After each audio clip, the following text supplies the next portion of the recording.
Lastly, there's a big twist. Omotosho, threatens to drop Kanu's case over U.S. Congress, pressure and the UN. Do you think that the Fulani will be happy as regards this news if he threatens to drop, this case just like the way Biyentayako finally, If he bow drops down? this case, that is he has spit and went back to his spattle and lick it up. So if he drop it, that is a big shame, a big failure, a big what shame and a big failure on his side. It means he has woefully, at least failed. Yes, he could not have done that. I don't see him doing that because he boasted and boasted that he could make it, work out for Kanu in favor of Kanu, who has been incarcerated for 10 years now. Omotosho should not do that. If he tries that, all his legal records, certificates should be seized by the NBA because he has everything, every right within his own, at least venue, his own contest, within his own power and legal strength to set free a man that has been passing through this kind of, stringent ordeal from 2015 till date, making it 10 years without being sentenced. Omotosho should sentence him right now. Failure to do that, he has failed. A lacuna of law to the highest order of jurisprudence that a whole chief justice doesn't know what to do. If Omotosho does that, I'm telling you that the bell and the chains of the ICC are ringing hard, posing, waiting for him because they must actually be canvassing for his arrest and the arrest of Bola Ahmed Tinubu, who is playing politics with someone's life. Kanu's life is on the line here. Don't you know that his health is failing him? They should arrest Omotosho if he tries that. After embarking on leaving a man who is free, who has never been found culpable of any international or local crime, languishing in jail for how many years now? Omotosho should stop ranting. It is nothing but a ranting of art. He should just prove himself that he went to school and read law. He knows about international law and, a local law or Nigerian constitution. Is it not like, let me say, novel or literature to all the lawyers without the exemption of James Omotosho? He should actually do the needful. Failure to do that, I think, is going to become a laughing stock so recently. Don't you see how Binta Nyako was shamed often and often by Nnamdi Kanu's lawyers and legal team? You think that Omotosho is going to shy away like that? If Omotosho actually fails, I'm telling you, his certificates and legal legacy is on the line here. And they should work hard not to sideline Nnamdi Kanu and the other Biafran faithfuls. Failure to do so, I can see ICC canvassing seriously for his arrest. But do you think that the politicians in Nigeria can you think that they can give him that much needed pressure for him to pronounce a negative judgment? I don't think he's going to pronounce a negative judgment because if he does that, I think that is when Nigeria will come to an abrupt end. Nobody is afraid of anybody in this country.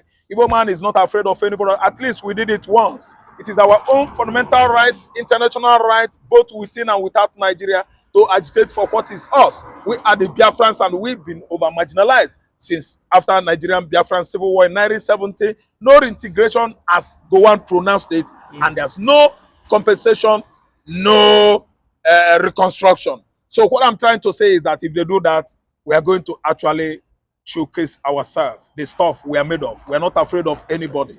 Kanu has not committed any crime. He was in all the same agitation. Igbowo was agitating, Mr. Sunday Igbowo. And why must Kanu be languishing in jail? See, let me tell you, you are just saying it. Failure to deliver the right judgment, I think Nigeria is going to break by force. That we want someone else, but not to go back to social media and begin promotion of Biafra. If that's the deed I was saying. Let's then go. Samuel has right to agitate for emancipation of Biafra.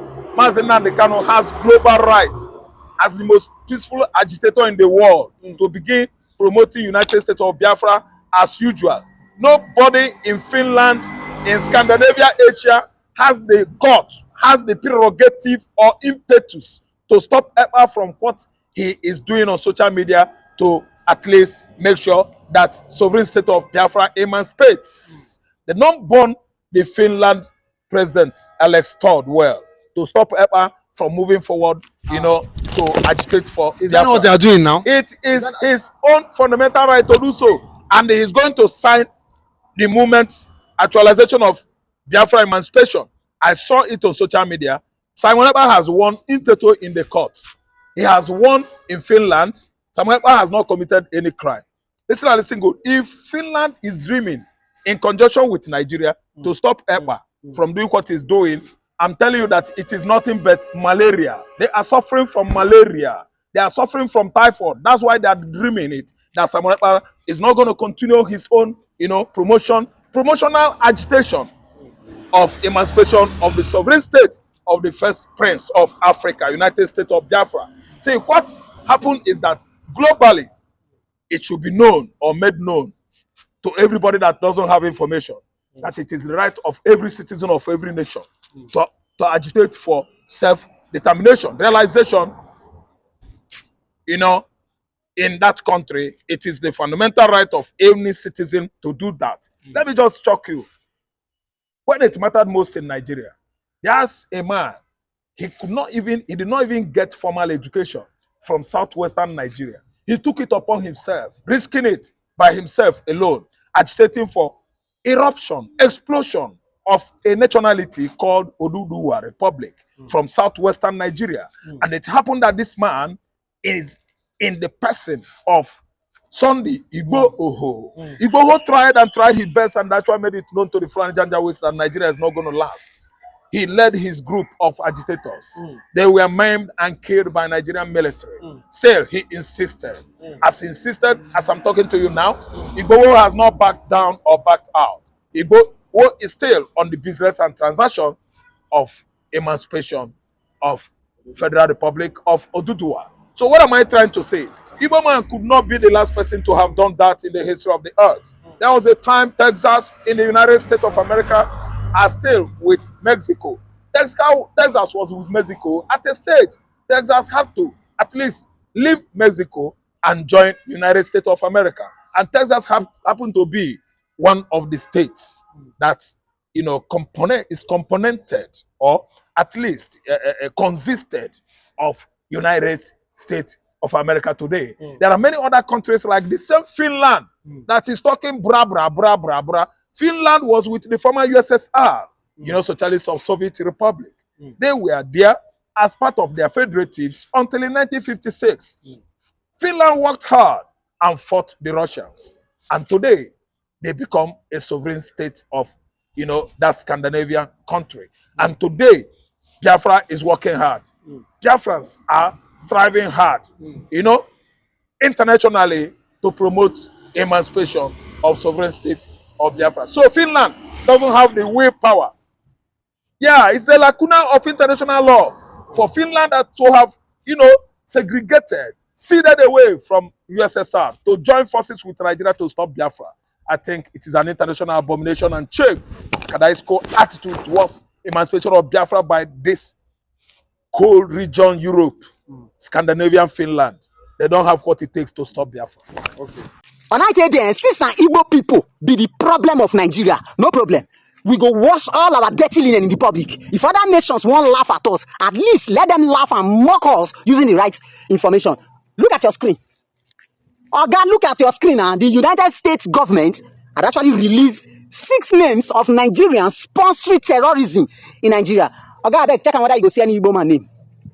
Check on now whether you go see any Igbo name. You to say this list is filled with Igbo names. Social media for don't cancel. Everybody for that they speak. Mande de Bush, mama, Lois Kabash, everywhere. Everybody for that they Kabash.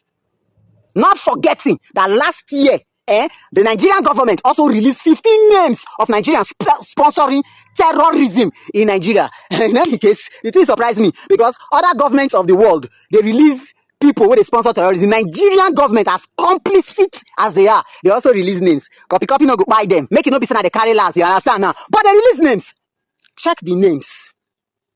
Whether you go see any Igbo man names.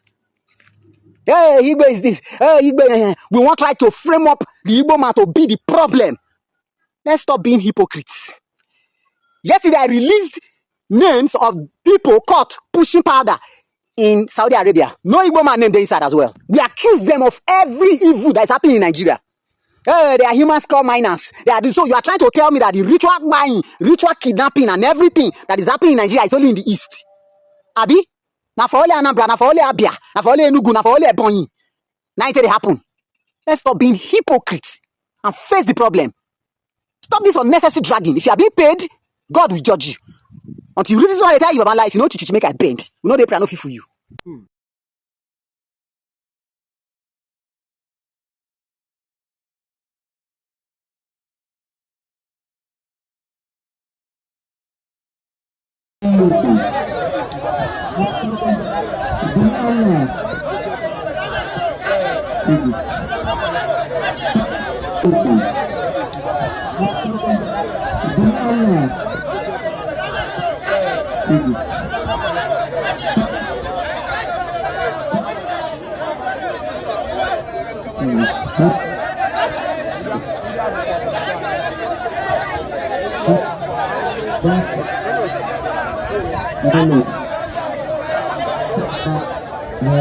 And they want to bomb Abuja because all that they think Tinubu will be doing for them, Tinubu is not doing it. And mind the Fulani alone, because Fulani, when Buhari was there, what are the Fulani saying? Buhari, was he performing more than Tinubu? Buhari did as he likes.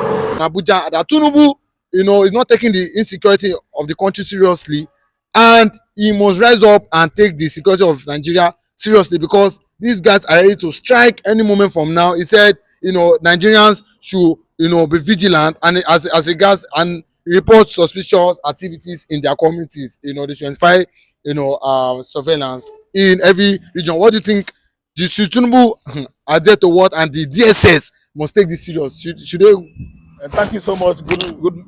Good evening, good afternoon, good morning, Nigerians in diaspora. Depending on where you're listening from. I am Ralph Tresvant, and I believe in miracle. I believe in true prophecy from true prophets. And prophecy is when I actually, give to my concession and believe, and is when it is 100% correct. I will actually understand, know that God actually spoke. I don't think a prophet will come out and tell me this, and that. See, this prophecy is as he prophesied it. If they actually do it, that is when we know that God has spoken.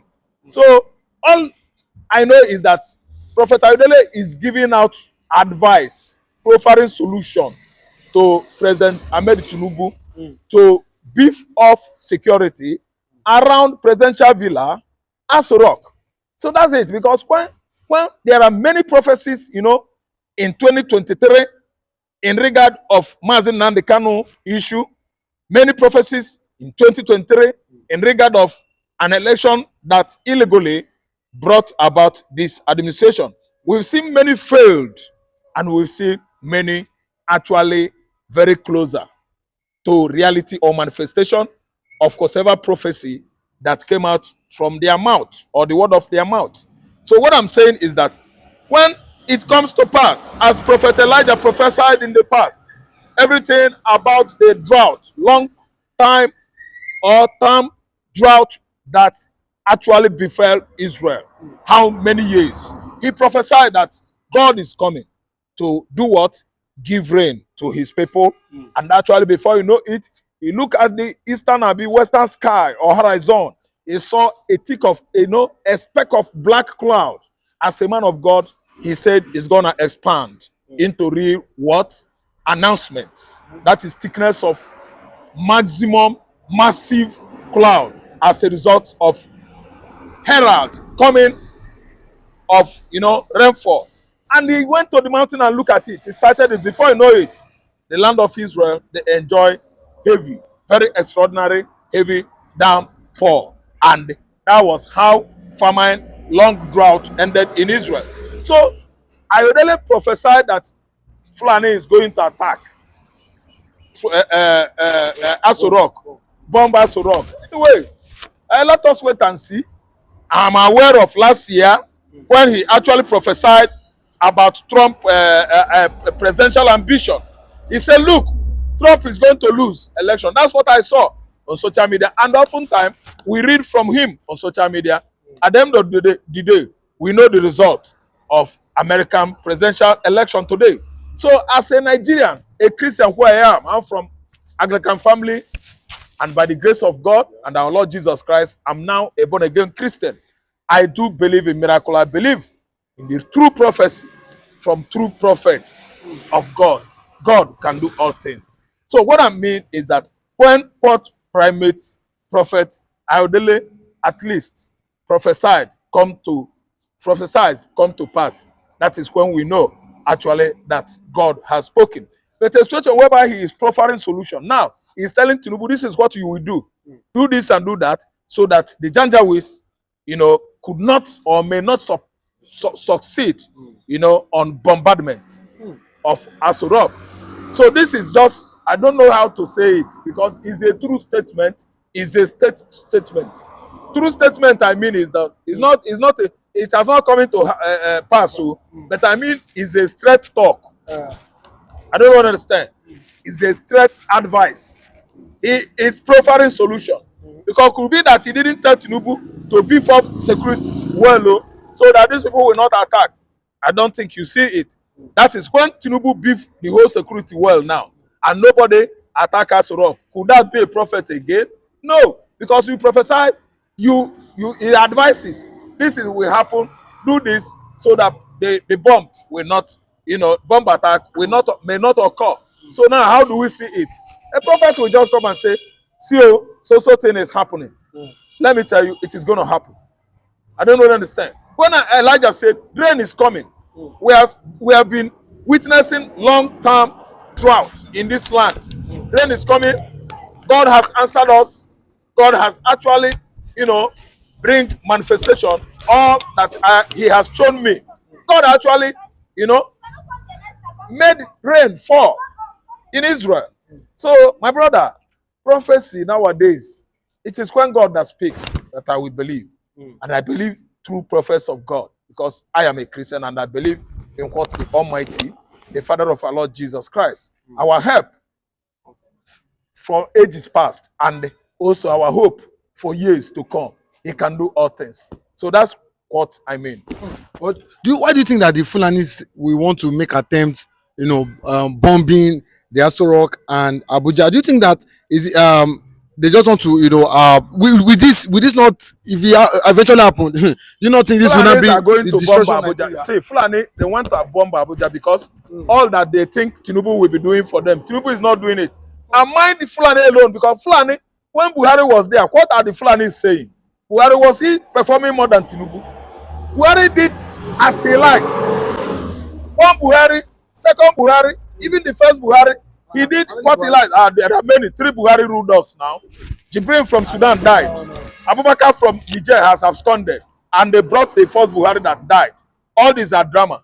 It's a complete movie. Metamorphosed into actually tragic comedy that befell Nigeria in 2017. And we surely found out that Buhari died. So what am I trying to say? The reason why they want to bomb Asurok is what I want to tell you now. Listen, the Fulanis are grieved because they believe that everything in Nigeria belongs to them. How do I mean it? The Nigerian people, south, east, southwest, core north, mid-belt, northeast, they allow the Janjaweeds to control Nigerian police formation. Over the years, the IGs, the DIGs, all the police hierarchy are headed, at least by the Fulani Janjaweeds. Hardly could you see an Igbo man that was made IG in Nigeria. How do you see, if not Tafa Balogu, the late, may his soul rest in peace, from Southwest that was made IG. The whole IGs are from the Fulani extraction. The Southern Nigeria just distance themselves from security agency in Nigeria. That institution was in the past and presently is controlled by the Fulani Janjaweeds, up to the level of Chief of Army Staff, from Chief of Army Staff to the second person in command to him, to the level of 11 officers, military officers, from that Chief of Army Staff to the last person. They are all Fulanis. Do you know that in many years of Nigerian army, it was only Hejrika, General Hejrika was made Chief of Army Staff, the first Igbo man to have headed that position. This is an abomination. From an extraction that actually controlled Nigerian economy, from an extraction that actually changed the narrative of this country. If there is no Igbo in Nigeria, there is no Nigeria. Economically, commercially, industrial-wise, these people are the best. But today, we are having only one chief of army staff, leaving Fulani Janjaweeds that migrated from Senegal to control our military formation. Our army, Nigerian army, is under the control of the Fulani Janjaweeds. Don't you see that is a shame? Listen and listen good. Let me tell you this. If the Fulanis actually know what is good for them, they should begin to respect themselves by allowing what belongs to the South to go to the South. After all, the whole Nigerians allow an uneducated cattle rearer that ruled Nigeria for how many years? Good 8 years. Yes. And now, that's what made them to believe that they were born to rule Nigeria. That's why the Fulanis are so much pompous and self-conceited. When an issue of political leadership springs up, or is prevailing, or militating, you know, the normal federal characteristics in Nigeria. The federal characteristics or characteristics was not observed when Muhammad Buhari was there. Now that Tinubu from Southwest has come, the Fulanis want him to actually follow the federal characteristics on giving appointment. While during the time of Buhari, we are aware that almost 100 official positions, governmental or political positions, were controlled by the Fulani Janjaweeds. I don't really understand. They have not given any position to anybody outside the Fulani extraction. Okay, but you also said that you know, Tinubu should not trust this Fulani, putting them in vital position in his government that will, in the long run, betray him. One thing is that all I know is that the Fulani did not put Yoruba during their tenure. I can count the numbers of the Yorubas that played role there. The other Yoruba man that was telling us lie, as Mr. Lailai Mohammed, it was no, it's from Kwara State. That's from the Ilorin axis, where Fulani has actually come and massacred Obafonja and all his cabinets. You know, that was many years ago. So we regard them as Yoruba, we regard them as not as well. Then again, you talk about Adesina, who played the role of his mouthpiece, is from Yoruba land. Then you talk about Yemi Ochibangudo, the man that deputized Buhari during his tenure, is from Southwest. Tell me another person. Okay, Abika Dabiri, the minister of diaspora and the tribalism, actually is from Southwestern Nigeria. So what am I trying to say? There is not much Yorubas there. Then we talk about Igbos. The Igbos were thoroughly sidelined. Who is it that partook in that regime? Nobody. It was just Patrick Ngige. I don't know what I understand. The rest are governors of southeastern states. Tell me, is it Rito Nochia? Who the hell is Che? What role did Che play in that administration? Tell me, let me just know. Is it Minister for Petroleum, State for Petroleum, Okachuku, Ibe Okachuku? Is that Igbo? Have they actually utterly believed on their Igbo progenation or progenitor? Are they from Igbo land? Anyway, let me tell you, the Igbos were sidelined. And today, the people that are supposed to be shouting and ranting are the people from southeastern Nigeria. Yet, you see these people that believe that they are born to rule Nigeria, shouting and ranting of ants. To me, Tinubu did not offend the Fulanis.